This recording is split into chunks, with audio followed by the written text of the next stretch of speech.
Всем приветик, с вами Кэти Лакс. Посмотрите, какие прикольные бумажные копии чипсов Lay's. Внутри действительно будет наполнение.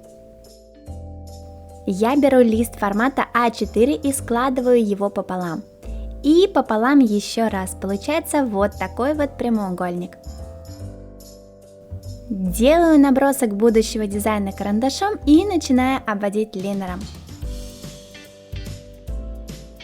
Логотип пачки Lay's можно обвести по кругу или нарисовать от руки.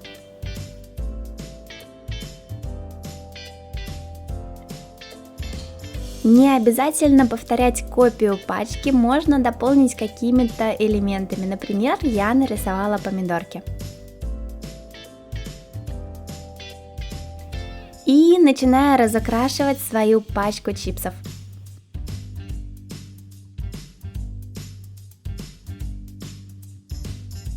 Эмблему Lay's не спутаешь ни с чем, поэтому ее цвета будут такие же, как в оригинале.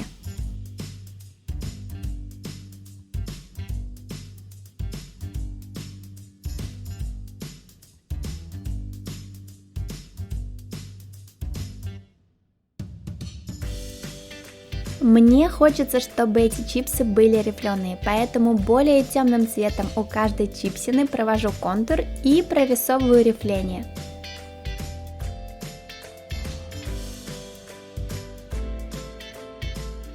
Выбираю цвет пачки, я решила, что это будет розовый, немножко отличается от оригинала, но все-таки выглядит классно.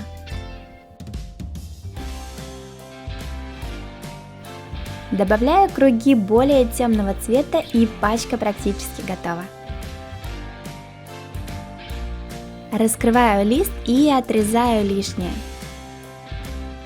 Я нарисовала еще одну пачку Lay's, но уже с другим дизайном и другим вкусом, а теперь делаю наполнение, то есть сами чипсины.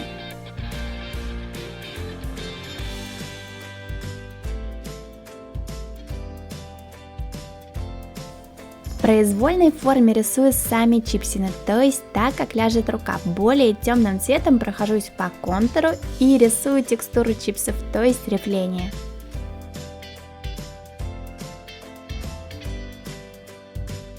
Вырезаю чипсы по контуру и с помощью линейки придаю им рифленый вид, они будут действительно похожи на оригинальные.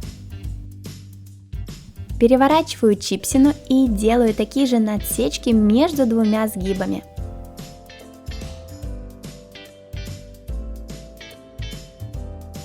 Второй вид чипсов будет из воздушного пластилина. Смешиваю белый и светло-коричневый и получается вот такой вот песочный цвет. Из пластилина катаю шарики небольшого размера и превращаю их в лепешечки.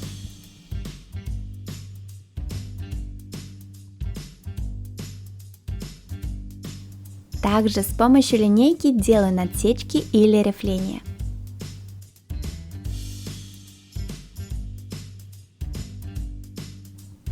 Я взяла сухую пастель, если ее нет, подойдет декоративная косметика нужных цветов и прорисовываю текстуру чипсов.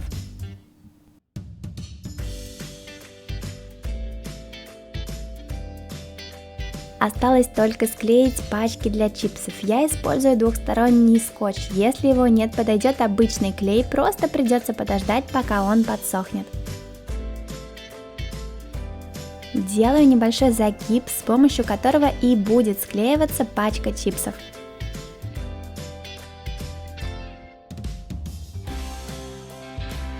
Также склеиваю нижнюю часть, верхнюю оставляю открытой, чтобы положить чипсы.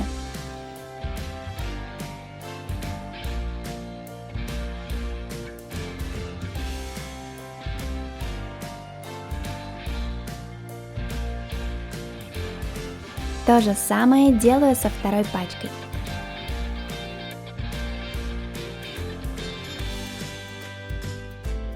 И я решила сделать чипсиком зигзагообразный край, так будет смотреться гораздо интересней. Делаю надрезы в одну сторону, затем переворачиваю пачку чипсов и также делаю надрезы, получаются вот такие вот треугольнички. Понравилось видео, жми лайк и не забывай подписываться на мой канал. Всем пока-пока!